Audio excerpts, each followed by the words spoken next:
Bismillah. Assalamu alaikum.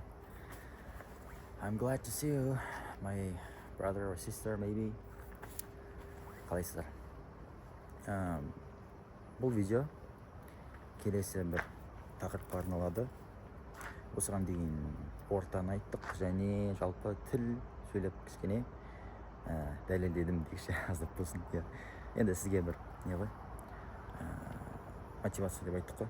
Ынталандыру, тілге деген қызығушылықты бәлкім арттырған шығармыз деп үміттенемін, әрине. Ендігі мен бүгінгі қозғағым келіп тұрған осы видеода айтқым келетін нәрсе бұл араб тілі жайлы. Ағылшын тілі жайлы айтамын, иншалла. Араб тілі бастағаннан кейін араб тілі жайлы айта берейік. Жалпы өз басым араб тілін оқу деген нәрсе қайдан келді? Рас айтайын, ешқашанда араб тілін оқимын деп ойламаппын.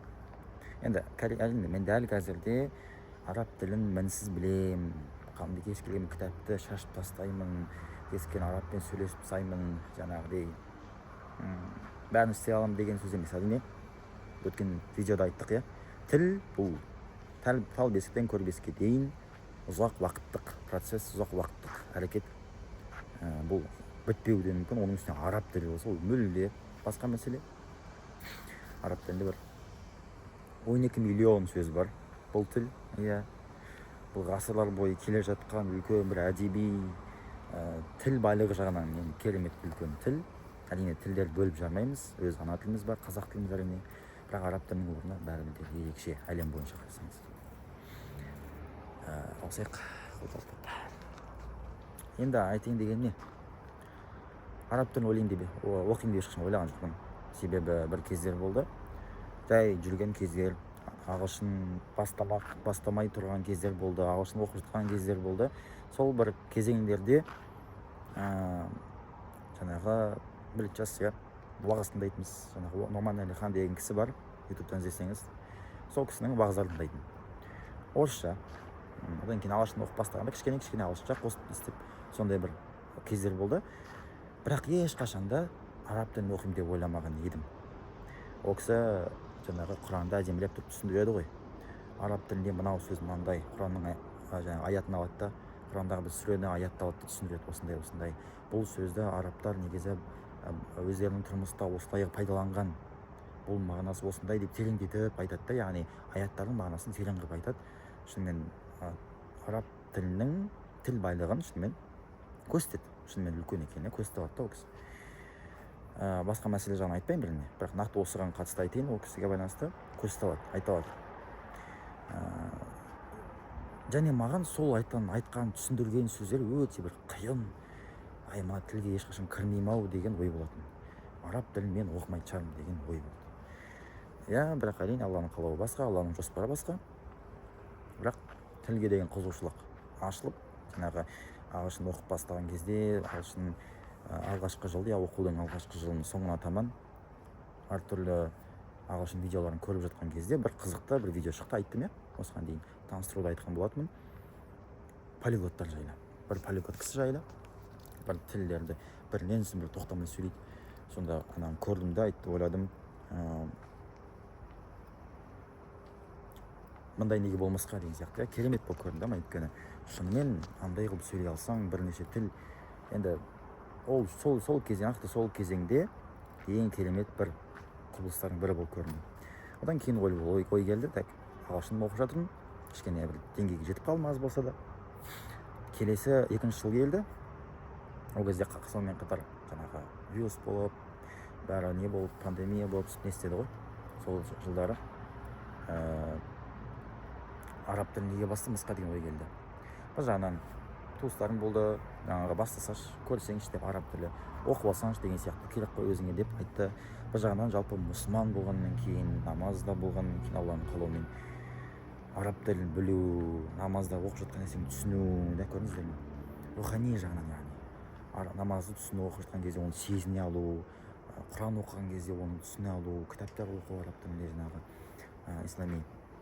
Соның бәрі, осы бірнеше ойдың бәрі жинақталып келген кезде араб тілін бастайын деген ойға келіп соған келді бәрі.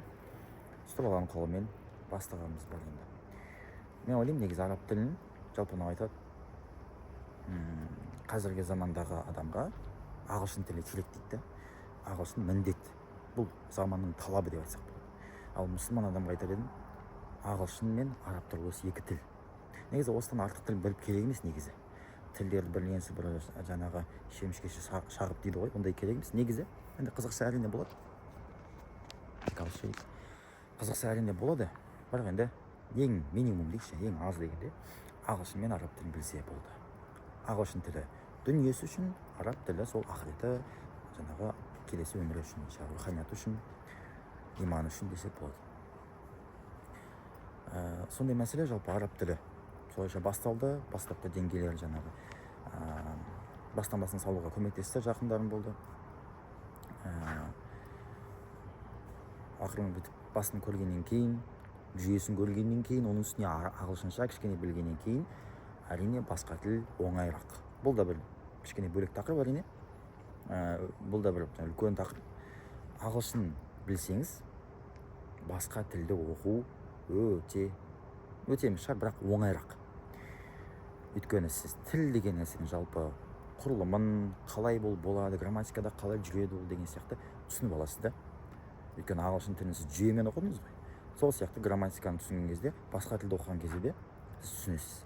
Мынау былай, демек мынау былай деген сияқты. Сөйлемнің құрылымы былай. Мысалы, I go to school деген сияқты.